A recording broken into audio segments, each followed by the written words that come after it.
je suis pas bien. Donc la morale, tu vas la faire à d'autres. Là, je suis pas bien.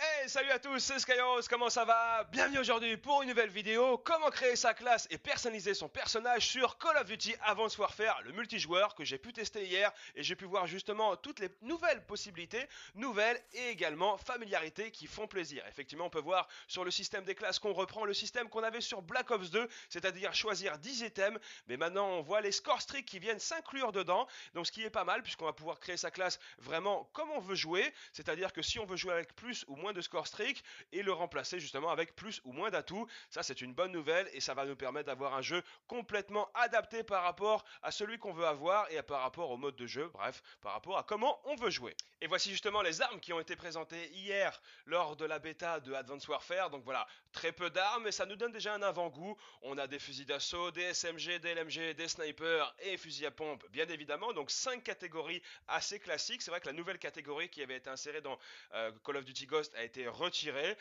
pour le moment, en tout cas ce qui a été apparu dans la bêta. Je me suis pas attardé sur les armes parce que bon, effectivement c'est toujours susceptible de changement, mais ça nous donne quand même un premier avant-goût de ce qu'on pourra avoir et justement le premier sniper qui est à verrou et qui fait extrêmement plaisir. Et on peut voir maintenant les accessoires sur les armes. Alors ce sont les accessoires qu'on a là sur les fusils d'assaut. Donc des accessoires et une apparence qui est vraiment très similaire à celle de Black Ops 2, qui est quand même plutôt pas mal puisque c'est quand même assez clair. Même les accessoires, eux, restent très similaires. Un nouvel accessoire vient faire justement son apparition, le parabolique microphone qui va nous permettre de détecter les ennemis, même s'ils ont un silencieux sur leur arme. Et également le tracker qui va être un viseur laser qui va nous permettre de taguer les ennemis et qui vont apparaître sur la minimap. Alors je ne sais pas combien de temps et également quelle est la portée du parabolique microphone, bien évidemment. J'ai pas pu tester tout ça, mais je pense que déjà ce sont deux accessoires qui viennent de faire leur sortie et qui sont quand même plutôt intéressants après à tester. Sur le reste, ça reste des accessoires assez classiques. On peut voir sur les accessoires qu'on a sur les SMG, également des accessoires assez classiques, dont les deux nouveaux dont j'ai présenté. Alors si je me souviens bien de tout ce qu'il y a de toute façon, pour ma part, ça a l'air d'être un accessoire assez intéressant et assez complet, comme on peut voir sur les accessoires du sniper et le retour de la mire. Voilà, ça fait plaisir. Encore une fois, petite réapparition de la mire comme on avait eu sur Black Ops 2 et je suis quand même assez content de le voir même si j'ai pu tester et c'est pas évident du tout, ça demande quand même pas mal de pratique. Accessoire du fusil à pompe assez complet, ça fait plaisir. C'est vrai que sur Call of Duty Ghost les fusils à pompe étaient assez limités, enfin pour ma part je trouve, et pour les accessoires des LMG, donc on va voir que 4 accessoires mais ça suffit. Et donc voilà, maintenant place aux atouts, les atouts de catégorie 1, donc poids léger, un atout qui est quand même assez classique, qu'on retrouve dans pas mal de Call of Duty. On a l'atout low profile qui nous permet d'être invisible aux drones et aux tracking drones. Je ne sais pas exactement ce que c'est, mais je pense que ça va être un petit accessoire. Également l'atout danger rapproché, voilà un atout qui nous permet d'avoir augmenté les dégâts explosifs. L'atout overcharged, donc qui nous permet d'avoir plus de batterie dans l'exosquelette, c'est effectivement l'exosquelette qui fait partie de la classe maintenant. Et l'atout gilet pare-balles qui nous permet de nous protéger des dégâts d'explosifs et également de ne pas donner trop de mouvement quand on se fait toucher par un explosif, parce que c'est vrai que quand on va se faire toucher généralement notre personnage va osciller. Là effectivement ça va réduire cette oscillation. Et maintenant place aux atouts de catégorie numéro 2 où on peut voir Peripheral qui va nous permettre d'élargir la minimap, donc ce qui pourrait être pas mal pour une plus grande vue d'ensemble. C'est vrai qu'elle est un petit peu zoomée. L'atout indétectable qui va nous permettre d'être indétectable justement à tous les types de score streak sauf le drone, puisque ça c'est un autre atout. Également nous avons l'atout sang-froid qui est le même qu'on avait sur Black Ops 2. L'atout main leste qu'on avait également sur Black Ops 2 qui va nous permettre là cette fois-ci de recharger pendant qu'on est en train de courir, qui peut être quand même assez intéressant, et voilà d'utiliser tous les accessoires et toutes les habilités plus rapidement. Donc voilà également. Et pour le dernier atout nous avons Gun Ho qui va nous permettre de tirer pendant qu'on est en train de courir et pendant qu'on est en train de se déplacer, donc le sliding pendant qu'on est en train de se déplacer sur le côté. Place aux atouts catégorie 3, voilà, Tuxness qui va nous permettre de réduire le recul pendant qu'on se fait tirer dessus, donc ce qui est un atout quand même assez pratique généralement. L'atout PR qui va nous permettre de démarrer la partie avec un chargeur extra, plus de récupérer les munitions de corps ennemis. L'atout Blast Suppressor qui va nous permettre de ne pas apparaître sur la minimap quand on utilise l'exosquelette. Vous allez voir un petit peu après pourquoi. Nous avons donc l'atout Hardwired qui va nous permettre d'être immunisé contre les systèmes hack, tous les styles de grenades. Et également pour terminer, nous avons donc l'atout Hardline qui va nous permettre d'obtenir nos score streaks un petit peu plus rapidement par 100 points. Et maintenant, place à la personnalisation de l'exosquelette. Effectivement, l'exosquelette qui fait son apparition dans Advanced Warfare. Voilà, on pourrait considérer ça même presque comme un quatrième atout qui va nous donner pas mal d'habilités. Et on va voir comment on pourrait avoir et comment on peut personnaliser justement ces habilités. Première habilité, celle du bouclier. Voilà, on va simplement déployer un bouclier. Alors, toutes les habilités sont soumises à un niveau de batterie qui s'utilise et qui s'épuise vraiment très rapidement. Je pense sur l'ordre de 3 à 5 secondes. Donc, il faut utiliser franchement minutieusement et avec le très bon timing pour pouvoir ne pas le gâcher inutilement. Alors voilà, le premier c'est le bouclier.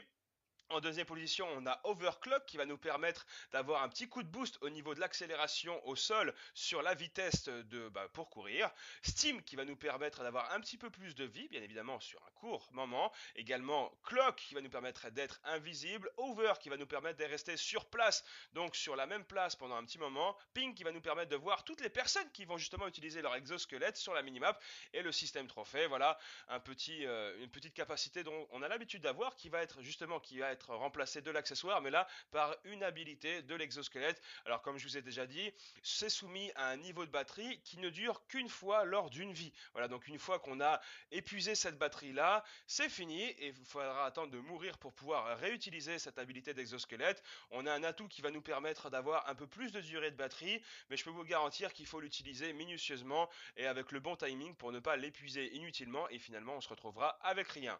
Et maintenant, place aux grenades et flash comme on a l'habitude d'avoir sur Call of Duty. Alors la frag qui est une apparence différente mais de la fonctionnalité qui est la même qu'on a l'habitude d'avoir sur Call of Duty, tout comme la stud, mais on a quand même quelques nouveautés, également comme l'explosif drone qui va nous permettre de jeter un explosif et qui va se diriger vers l'ennemi. Alors bien évidemment la portée n'est pas si grande que ça. Le tracking drone qui va nous permettre de suivre un ennemi, voilà, dans la map, ça peut être pas mal également. La Semtex, le spike drone qui va nous permettre de jeter plusieurs petits pics sur l'ennemi. Alors je sais pas exactement comment ça fonctionne. Le variable grenade qui va nous permettre d'avoir pas mal de grenades en une. Alors on avait pu voir ça sur le trailer. C'est vrai que pas mal de personnes avaient réagi par rapport à ça. Je vous laisse quand même la conscience que en utilisant la variable grenade et en changeant, ça nous laisse pas mal de temps mobilisé sans pouvoir utiliser l'arme, donc très vulnérable. Donc effectivement, au-delà de la capacité d'avoir plusieurs accessoires, plusieurs grenades qui peut être vraiment très intéressante, on est quand même assez vulnérable. Donc il faut quand même faire attention sur le timing. On a la grenade fumigène, la grenade IEM et la Tweet Grenade qui va nous permettre de voir à travers les murs comme on avait sur Ghost où on pouvait voir un peu comme un système d'oracle en jetant une flash. Là c'est pareil, c'est tout en un. Donc c'est un peu du classique comme on peut voir avec quelques petites innovations. Donc à voir comment ça rend parce que j'ai pas pu tout tester malheureusement. Également pour les jokers, les wildcards, voilà très classique par rapport à ce qu'on avait jusqu'à maintenant sur Black Ops 2 pour avoir un atout 1, atout 2, atout 3 supplémentaire, une arme supplémentaire, etc. Mais la petite nouveauté, avoir un quatrième score streak. Donc voilà, si on veut jouer beaucoup plus le score streak, plus qu'avoir des personnalisations d'atouts sur sa classe, on peut le faire maintenant, ce qui peut être assez intéressant et qui est pas mal. Et également sur la personnalisation du personnage, on peut personnaliser son personnage comme on avait sur Ghost qui était arrivé. Et ben voilà, c'est pareil sur Advanced Warfare, on a l'homme ou la femme et on peut choisir à peu près tout sur justement le personnage en lui-même, que ça soit le t-shirt, que ça soit les gants, etc. Donc c'est un peu plus développé, un peu plus détaillé que comme on avait sur Ghost et je trouve que l'apparence est quand même plutôt sympathique. Bien évidemment c'était la bêta donc il n'y avait pas trop de possibilités, j'imagine que sur la version finale il y en aura beaucoup plus et beaucoup plus à débloquer.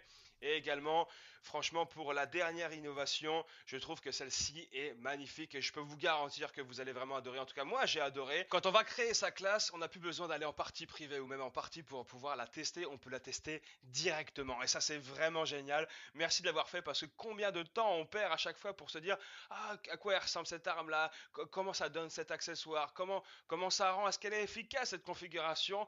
Plus besoin comme je vous ai dit d'aller en partie privée ou publique, on peut le tester directement. J'ai fait aucun montage pour vous montrer vraiment que c'est très rapide. Vous êtes dans la création de classe, vous appuyez sur start, boum, vous êtes dans le camp d'entraînement, c'est quasi immédiat, vous pouvez tester et vous quittez également très rapidement, quasi immédiatement. Vous pouvez créer une autre classe, changer les accessoires et vous pouvez vraiment tester en temps réel quasi comment ça rend, comment ça donne, est-ce que c'est efficace ou pas, et ça c'est vraiment Et également, génial. on a la Supply Drop qui est une petite mallette qu'on débloque lors de parties qui vont nous donner des petits items, voilà, des petits bonus, que ce soit de la personnalisation de personnages, des armes améliorées ou des score streaks qu'on va pouvoir utiliser au moment où on le veut et qui sera disponible, à ce que j'ai pu voir jusqu'à maintenant, pour une partie. Voilà, tu le sélectionnes et boum, la partie d'après tu l'as. Et donc finalement, voilà, ce sont des petits bonus de partie qui vont permettre de pimenter un petit peu les parties suivantes et c'est quand même plutôt pas mal. Également, les score streaks, voilà, on voit la petite liste de score streaks. Alors je ne sais pas si c'est la liste définitive, mais en tout cas, les score streaks, eux, sont personnalisables, c'est-à-dire qu'on pourra les faire évoluer. Bien évidemment, si on l'améliore, le score streak, on devra faire plus de points pour le débloquer. Donc, même s'il offre plus de capacité, il faudra faire plus de kills, plus de points pour le débloquer. Donc finalement, c'est plutôt pas mal, puisque ce sont des score streaks évolutifs. À voir comment ça rend, en espérant, parce qu'on sait très bien que les score streaks, on veut pas que ça soit trop exagéré, mais qu'ils soient quand même à la hauteur de par rapport au nombre de kills ou par rapport à la performance qu'on va faire. Donc voilà, à voir ensuite sur le multijoueur final, comment ça va rendre tout ça. En tout cas, c'est vrai qu'une grosse satisfaction sur cette création de classe qui est quand même relativement plutôt complète, en plus de l'exosquelette qui va apporter une petite dynamique supplémentaire, une petite stratégie supplémentaire. Et c'est vrai que sur un Call of Duty traditionnel où on avait quelque chose d'assez basique, cette fois-ci on a beaucoup plus. Donc il va falloir, je pense, travailler pas mal ces classes pour pouvoir avoir une classe qui correspond par rapport à notre style de jeu, et aussi pour un Call of Duty qui quand même change pas mal sur un Call of Duty traditionnel. Donc il va falloir un petit temps d'adaptation, mais qui a l'air quand même plutôt prometteur. Donc à voir par la suite. Et voilà, donc c'est la fin de cette présentation de personnalisation de classe sur Call of Duty Advanced Warfare, le multijoueur et également personnalisation du personnage. J'espère que ça vous a plu. N'hésitez pas à donner votre avis, votre ressenti. Est-ce que vous pensez que c'est plutôt un bon système ou un mauvais système? Donnez-vous votre idée par rapport à ça. N'hésitez pas à partager tout ça. Un petit pouce vert également, ça fait plaisir, c'est la récompense. Pour ma part, je vous laisse. Je vous souhaite une excellente journée. Que du bonheur, que de bonnes choses. Et je vous dis à la fois prochaine. Allez, ciao, bye bye.